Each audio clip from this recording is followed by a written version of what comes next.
শিক্ষার্থীবৃন্দ সবাইকে স্বাগতম জানাচ্ছি টাইপস্ক্রিপ্ট সিরিজের এই ভিডিও টিউটোরিয়ালে খুবই ছোট্ট একটা বিষয় নিয়ে আলোচনা করব এনি টাইপ সম্পর্কে। আপনারা নিশ্চয়ই খেয়াল করেছেন গত কয়েকটি লেকচার ভিডিও টিউটোরিয়াল ধরে আমি ইউজার ডিফাইন ডেটা টাইপ সম্পর্কে আপনাদের ধারণা দিচ্ছি, আমি ইউনিয়ন টাইপ সম্পর্কে আপনাদের ধারণা দিয়েছি, এরে সম্পর্কে ধারণা দিয়েছি, দেন টাপল টাইপ সম্পর্কে ধারণা দিয়েছি, এনিউমারেশন টাইপ সম্পর্কে ধারণা দিয়েছি। আশা করি সেই বিষয়গুলো আপনারা খেয়াল করেছেন এবং ভিডিওগুলো সিকোয়েন্স অনুযায়ী দেখে নিয়েছেন। তো যেমনটা বলেছি খুবই ছোট্ট একটা টাইপ, আমরা দেখে নিই এটা কেন ব্যবহার করব এবং কীভাবে ব্যবহার করব সেটা আমরা এখানে দেখে নিই।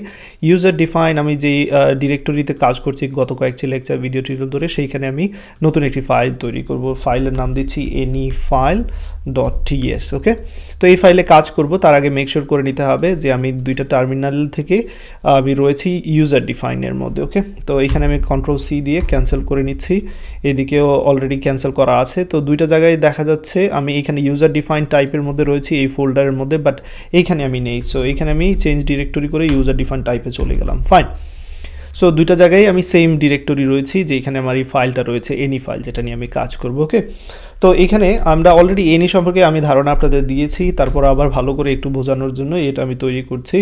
সাপোজ আমি এখানে লেট দিয়ে দিচ্ছি, লেট নেম, এবং যখনই আমি এই লেট নেম এখানে আমি চেঞ্জ করে ইউজার নেম দিচ্ছি, নেমের সাথে মিলে যাচ্ছে, অলরেডি এক্সিস্টিং রয়েছে। তো ইউজার নেম এখানে টাইপ হিসেবে এনি দেখাচ্ছে। তো তার মানে এখানে আমরা কি রাখতে পারবো, চলুন আমরা দেখে নেই। ইউজার নেমের মধ্যে কি আমরা স্ট্রিং রাখতে পারবো? সাপোজ আমি এরকম দিচ্ছি, পারফেক্টলি রাখতে পারছি, কোনো এরর দেখাচ্ছে না। আমি ইউজার নেমের মধ্যে কি এরকম নাম্বার রাখতে পারবো? ডেফিনেটলি রাখতে পারবো, কোনো প্রবলেম নেই।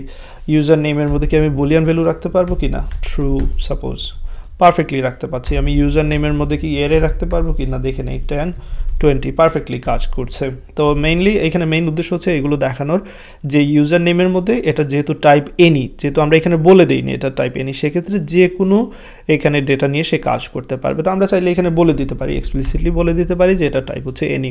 তো এই এনি টাইপটা কখন ব্যবহার করবেন? যখন আপনি শিওর না যে ইউজার নেমটা কী হবে। ধরা যাক এরকম একটা ফর্ম আপনি তৈরি করে রেখেছেন, ইউজার কোন ধরনের ইনপুট দিবে সেটা আপনি শিওর না, সেই ক্ষেত্রে আপনি সেটার জন্য ডেটা টাইপ হিসেবে এরকম সিলেক্ট করে রাখতে পারেন যে এনি ডেটা টাইপ দিয়ে রাখতে পারেন। সেই ক্ষেত্রে যে কোনো ধরনের ডেটা ইউজার দেখ সেটা আপনি কী করতে পারবেন, রিসিভ করে সেটা নিয়ে কাজ করতে পারবেন।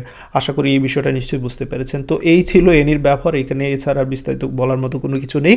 তো পরবর্তী ভিডিও টিউটোরিয়ালে আমি আপনাদের দেখাবো কিভাবে কাস্টম টাইপ তৈরি করতে, সেইটা সম্পর্কে ধারণা দেব। এই ভিডিও টিউটোরিয়াল এতটুকু থাকবে, প্র্যাকটিস করুন, ভালো থাকুন, আল্লাহ হাফিজ।